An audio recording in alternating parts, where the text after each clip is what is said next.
In previous lessons, we assumed that the lines were parallel, and we used that to figure out how big the angles are. This lesson is going to be focusing on justifying why you know that the lines are parallel.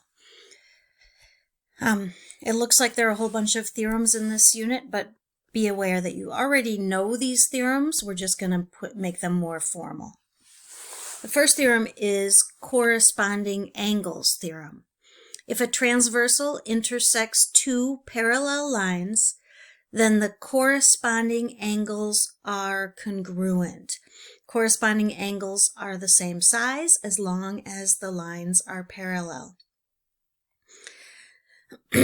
So the thing that you could justify using the corresponding angles theorem is you would have to know that you have two parallel lines. You would have to know that you have a transversal, and then you could state that the corresponding angles are congruent. The converse is going to go the other way. Converse, remember, is like your shoes are on the wrong foot. So the converse says if the corresponding angles are congruent, then the transversal intersects two parallel lines. So if I know that the corresponding angles are congruent, I know that the lines are parallel. Now, the rest of the theorems on your note sheet are in the same format. The only missing word is whether they're congruent or supplementary. So take a minute and remind yourself which of these angle pairs are congruent, and go ahead and write that in your note packet, and which are supplementary, and then go ahead and write that in your note packet. So we already talked about corresponding, but alternate interior angles are also congruent to each other. Corresponding, we already talked about. Alternate exterior angles are congruent, and if your alternate exterior angles are congruent, then you have parallel lines. Same side interior and same side exterior are supplementary. So those ones, if you know that the same side interior angles are supplementary, then you know that the two lines cut by the transversal are parallel. So just so you remember, the supplementary ones are the ones that are named same side. The congruent ones are corresponding alternate interior and alternate exterior. All right. So we're going to use this theorem. If I look at the diagram in number 1, I notice that I have two lines. I don't know whether they're parallel, but I'm trying to decide whether they are. And I have a transversal.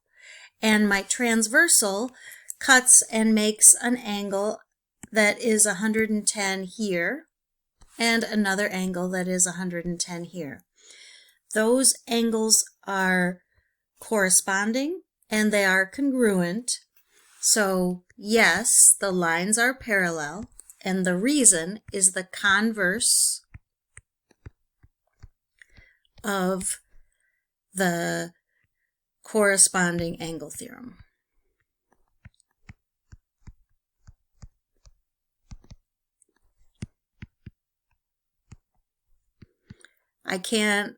I'm showing that the lines are parallel, so that's going to be a converse of our theorem.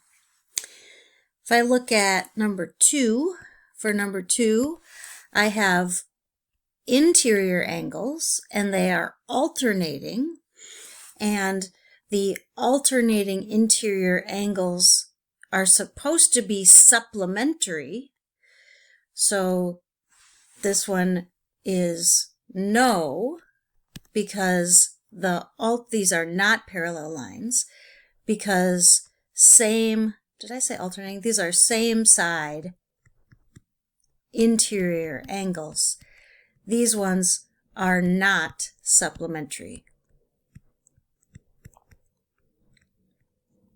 They don't add up to 180, they add up to 160. They are congruent, but that's not what same side interior angles should be if you have parallel lines. Okay, I'm going to give you a minute to show whether these ones are parallel or not, or why you can't determine that from the information given. So try the next few, try up until number 6, and then we'll come back. Pause the video and give these a try. So number 3 is shown to be parallel because your alternate interior angles inside of the two parallel lines are congruent, so that it shows that they are parallel. Number 4, our angles are not formed by a transversal. Our two angles are not formed by the same transversal. Our two angles are formed by one of our parallel lines. These are vertical angles, and they don't show parallel. Number 5, because our alternating exterior angles are not congruent, this does not this shows that they are not parallel. This is also a picture of why we want to be really careful about assuming that lines are parallel. They're not parallel unless we have proof that they're parallel. These ones are definitely not because their alternating exterior angles are not congruent. Number 5, these are parallel. L and M are parallel because of the converse of the same side interior angle theorem. These two angles are supplementary. They should be in order for those to be parallel lines. So yes, we have parallel lines. As I'm looking at these ones, the later problems, we have to be really aware of what we're looking at.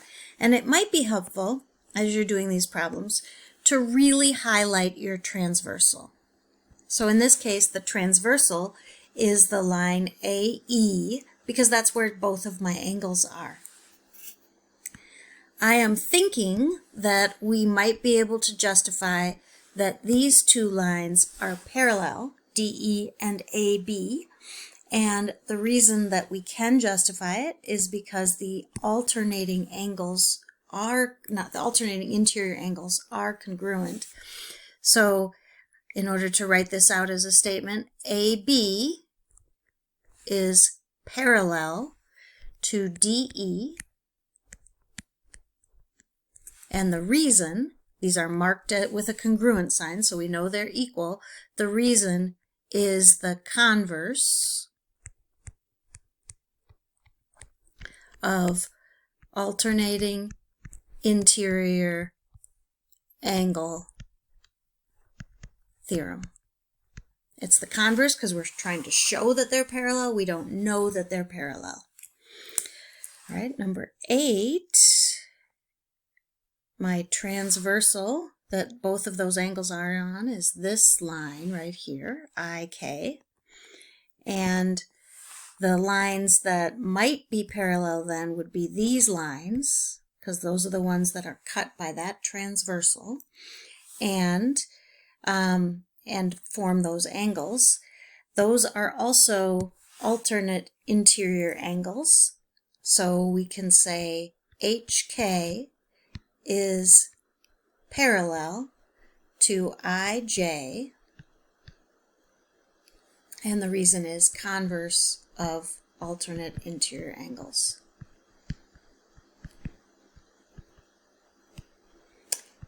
If we're trying to show that the lines are parallel and we're not starting with the lines are parallel, then it's the converse of the theorem. All right. Practice 9 and 10, practice highlighting which lines might be parallel and seeing if you can make your justification. These are more challenging, so I want you to take a minute and try problem solving with these ones. So for number 9, MP and NO are parallel because the same side interior angles are supplementary, so that's the converse of same side interior. We're showing parallel, so we're going to use the converse. Number 10, the yellow highlighted lines, EA and HC, are parallel because their corresponding angles are both 120 degrees. So this angle and this angle are both 120 degrees. If you thought about HD and EB, those ones are not corresponding because their corresponding angles, 58 and 61, are not congruent.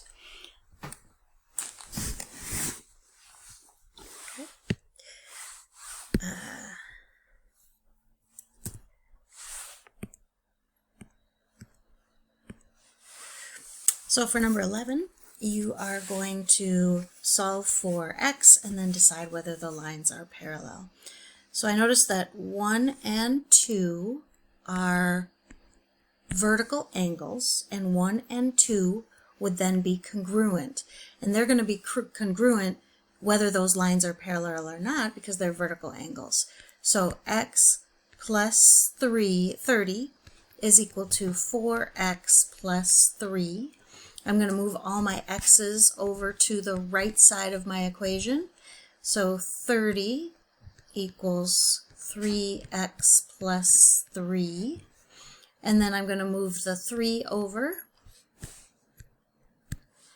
So 27 equals 3x. And then I'm going to divide by 3.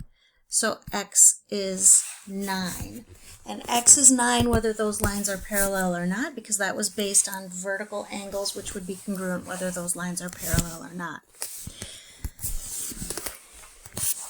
Now, I know that the angle measurement for 3 is 5x minus 10. And so that means that that would be 5 times 9, which is 45, minus 10. So angle 3 would be 35 degrees. I know that angle 2 and angle 3 are corresponding angles.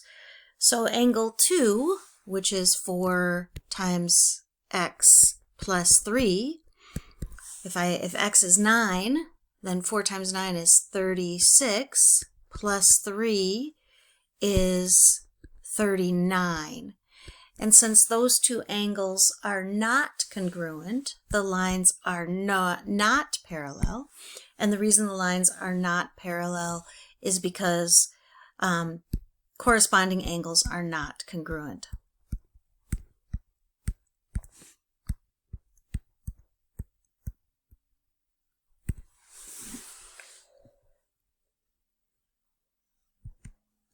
Number 12 is going to be a very similar problem. I want you to try number 12 and then unpause, and you can check your work with mine.